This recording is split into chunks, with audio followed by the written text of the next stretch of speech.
If you're seeing the error message, another program is currently using this file, and it's happening with Claude, don't worry, this is usually a simple process lock issue, and in this video I'll show you the fastest way to fix it.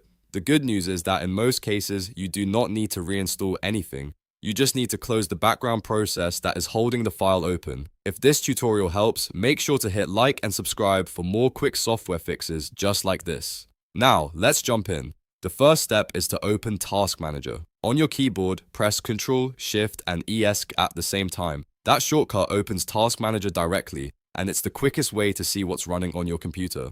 Once Task Manager opens, look through the list of processes carefully. You want to find anything related to Claude or any supporting command line process that may still be running in the background. Specifically, look for claude.exe, node.exe, grep.exe, or tail.exe. These processes can sometimes keep a file locked even after the app appears closed. If you see any of those processes, right-click each one individually and choose End Task. Be careful not to close unrelated system processes. You only want to end the Claude-related ones or the helper processes I mentioned. If more than one is listed, repeat the same step for each one until they are all closed. After that, try the action again. In many cases, the error disappears immediately once the locked process is ended. If Claude opens normally now, that means the file was being used by one of those background tasks and the problem is resolved. If you still get the same message, wait a few seconds and check Task Manager again, because sometimes one of those processes restarts or remains active for a moment longer.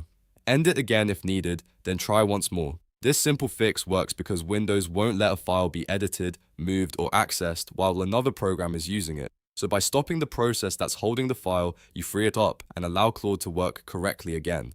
If this video saved you time, please hit the like button and subscribe to the channel. It really helps, and it lets me keep making short, useful fixes like this one. Thanks for watching, and I'll see you in the next tutorial.